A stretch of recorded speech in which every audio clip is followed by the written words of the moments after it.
bonjour, je suis Jean-Christophe Blois, je suis directeur des affaires internationales de Limagrain. Vous m'interrogiez sur comment les agriculteurs font leur choix en matière de semences. Améliorer l'information. Alors, je pense que ça dépend beaucoup des pays. Si vous êtes en Europe et en France en particulier, les agriculteurs disposent d'informations à travers d'abord les résultats du CTPS au moment de l'inscription pour les exposés de l'agriculture, et puis tous les instituts techniques qui s'appellent Arvalis, Terrimedia, publient des informations sur les performances et les caractéristiques des variétés. Et puis ensuite, bien sûr, il y a des informations fournies par les entreprises qui proposent ces semences. Alors, bien sûr, si on va dans d'autres pays où les marchés sont moins matures, et en particulier en Afrique, où le système semencier est moins développé, donc ces informations par des organismes publics ou semi-publics sont beaucoup moins disponibles. Donc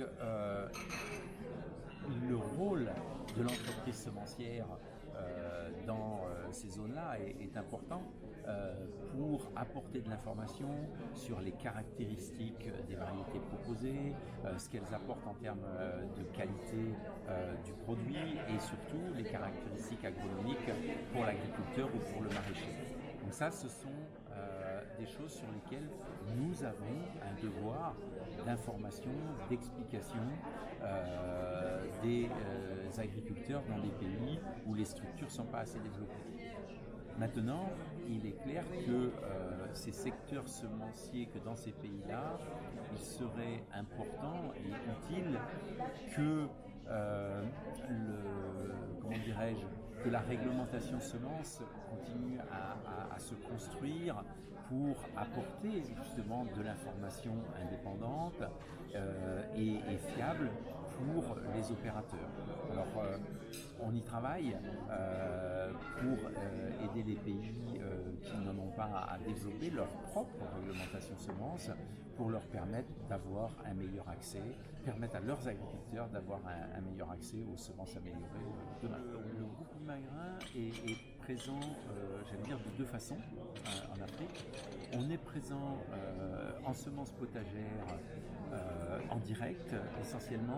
Alors, surtout, je dois le reconnaître, surtout dans tout le Maghreb, qui est un gros producteur de légumes, et également en Afrique du Sud. Et puis ensuite est présent à travers une joint venture, donc un partenariat avec l'entreprise Sitco, qui est une entreprise internationale, qui est le plus important semencier africain, basé au Zimbabwe, et qui a des filiales dans une grosse dizaine de pays, essentiellement centré sur le maïs, et avec lequel nous avons un partenariat où nous apportons nous sommes actionnaires minoritaires, et nous apportons beaucoup de soutien en matière de technologie et de recherche. Et bien sûr, Sitco étant une entreprise africaine, Sitco a directement ce contact avec les agriculteurs africains pour leur gamme de maïs. Je pense qu'il y a un potentiel fabuleux en Afrique.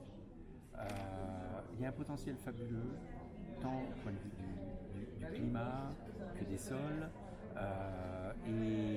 mais ce potentiel-là a encore besoin,